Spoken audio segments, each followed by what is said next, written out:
Welcome back, Nuggets. Have you always dreamt of getting that job or internship as a game designer? You want to make sure that your portfolio is on point? Then this is the video for you. Welcome back, Nuggets. As a creative lead in the games industry for over 15 years, having been an artist, a programmer, a game designer, and a developer myself, I have seen and assessed my fair share of portfolios. And so I think I have a thing or two to say to make sure that you have the best portfolio to get that game design job. So without further ado, if you like this video and if it has some value for you, make sure that you hit that like button. And if you haven't subscribed to the channel yet, what are you waiting for? Hit that subscribe button too. Now, without further ado, let's get into it.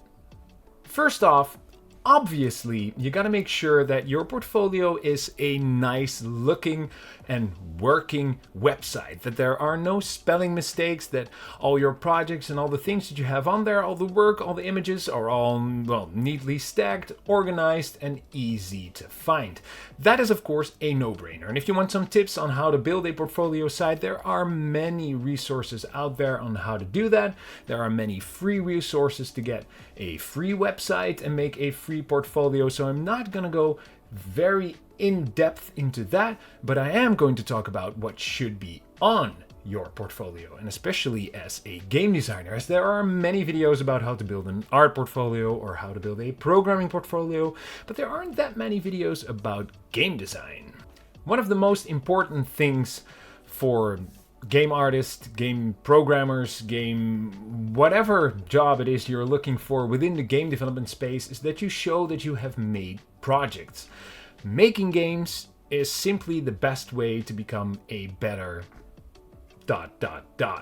Making games makes you a better artist, making games makes you a better programmer, and making games also makes you a better game designer. Now, there often is this idea that game design is only about coming up with ideas, but as I always like to say, anybody can have ideas and anybody should have ideas. So as a game designer, what you actually do is turn those ideas into workable games. Make them into things that artists can make. Convert those ideas into systems that the programmers can make. So it's not just about like dropping as many game ideas or hooks that you have on your portfolio. No, it's about actually showing that you can make a game from an idea. Now, you can do this in multiple ways. Obviously, the best would be to have more playable games, like fully finished games on your portfolio.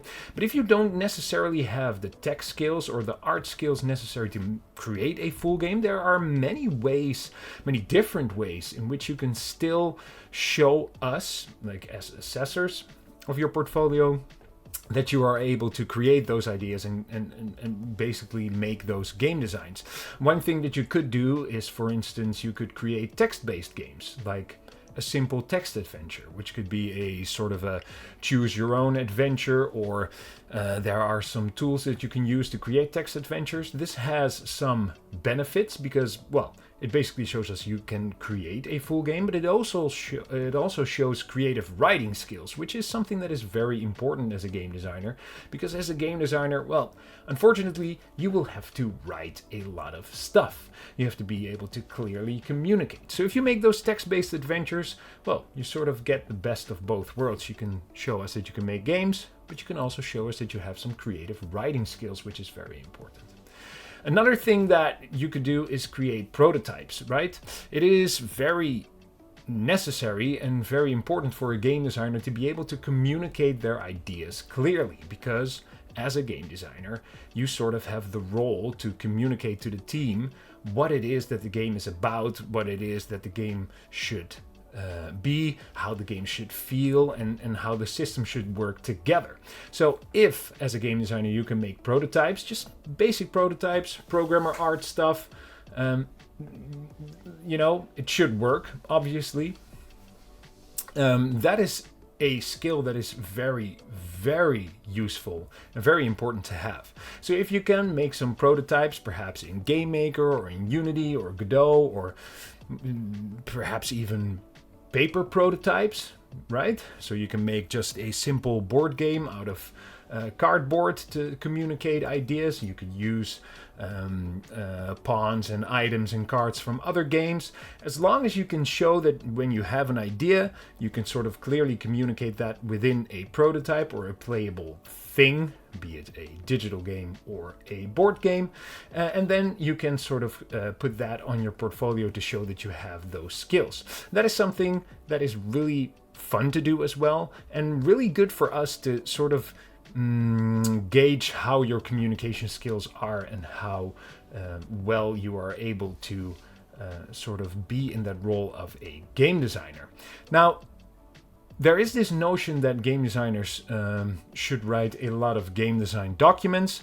I personally have a bit of a love-hate relationship with game design documents.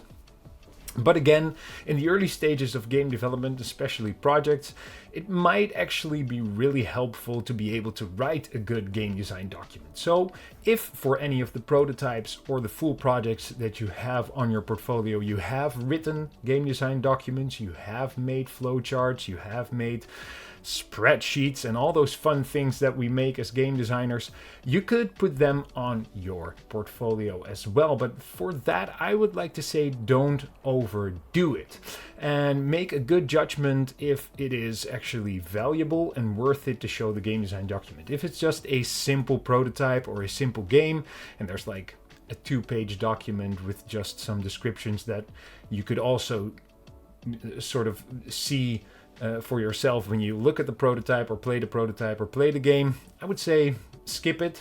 Perhaps say that you have written the documentation, and if the assessor would like to see that, you were more than willing to send it. But if it's like an intricate systems design document or Excel sheets, then it might be valuable because, again, we can sort of judge how you communicate, if your writing is on par, and if you are able to clearly communicate those ideas and the systems that you have in your head. Because again, as a game designer, that's what it's all about, right? But know that people that are assessing your portfolio and are looking at your portfolio, they don't have endless or copious amounts of time to look at and read all your game design documents. So that is why I say don't overdo it, right? If you have a portfolio full of documents, I can sort of tell you that 90% of those documents, perhaps even 99% of those documents, will not be read and will not be looked at. So they will just clutter your UI, clutter your navigation, clutter your portfolio, and it would be sort of a waste of your time. Now, if you have worked together with other people on projects, that is something that is always a plus. So make sure that when you have a project or a prototype, or be it a paper prototype or a digital prototype, and you've worked together with someone in the role, in your own role as a game designer, it is really important to show that and to note that on your portfolio and on the projects, because again, as a game designer, you sort of have a central role in which you need to communicate with artists, with sound, with basically with everyone within the team. So if you have had that role within a project, well, then it's very, very important to make that clear. And perhaps if you could get some kind words from your teammates about how you did as a game designer, you might want to put some of those quotes on your portfolio as well, as that might show, well, that you are sort of good at what you do. So those are basically the most important things to put on your portfolio. Show those playable works. And again, if you have playable games, that is always better than just video trailers. If you have videos of your projects, you might also want to put them there. But if you have something to play, that is always, always, always the best. Always the best. Even with playable prototypes, it might actually be fun to put a download link on there if people could sort of download and create the playable project, the paper prototype, for themselves. That might also be nice, but that's, again, time constraints. That is perhaps not the best thing. Something you might also want to include is some personal projects. So something that might be unrelated to gaming.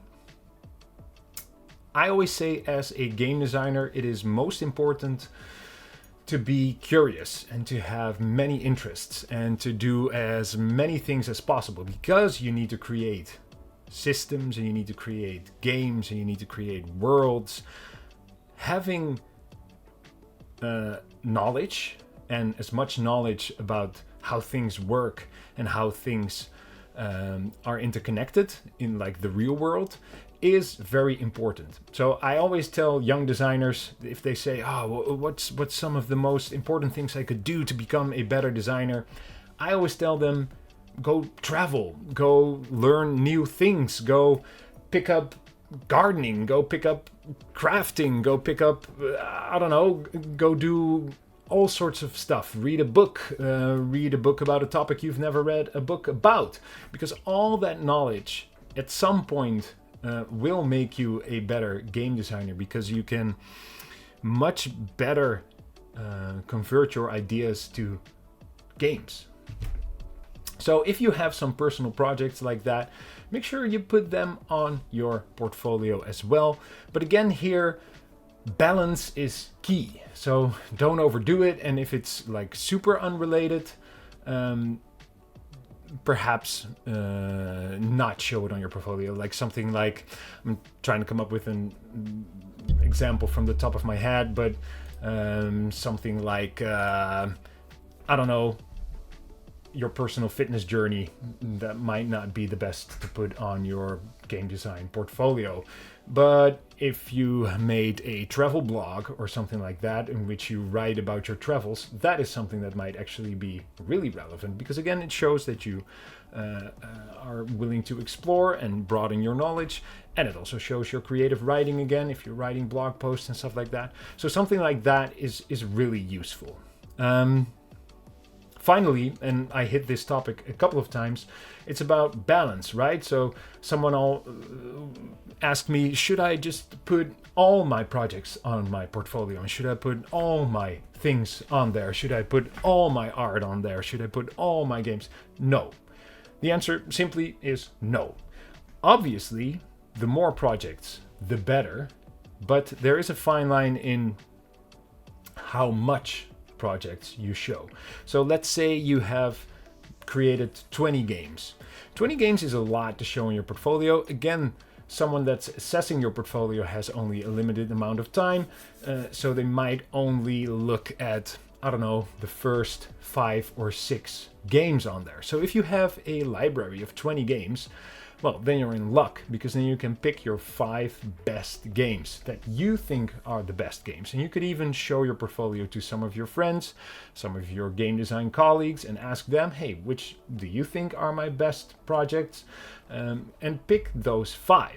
And another thing you might want to do is look at the company that you're applying to.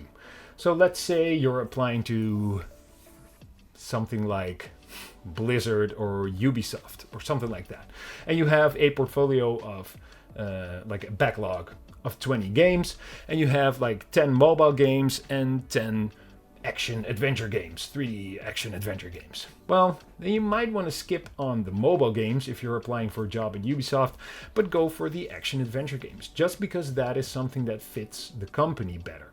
So if you have the opportunity to sort of vet your projects, also make sure that they are relevant to the company that you're applying to, which in any case is true if you're an artist or a game developer or a programmer or anything like that. So again, make sure that you pick your absolute best of the best. And if you have some prototypes, make sure they work. So if they're broken and you're like, but it has some nice things, but it doesn't work, and the same goes for playable games. If they have bugs in them or the download expired or something like that, just take it off your portfolio and make sure that every time you send someone your portfolio is up to date. And there you have it, Nuggets. Those are my tips to make sure that your game designer portfolio is the best it could possibly be. Now, again, if you found some value in this video, make sure you hit that like button. And if you haven't subscribed to the channel, well, would be awesome if you subscribed. If you have any questions about building a portfolio, or perhaps at some point you would like me to take a look at your portfolio, make sure you leave a comment and join our Discord server where you can ask all your questions. In the meantime, thank you so much for watching, and I hope to see you in the next one.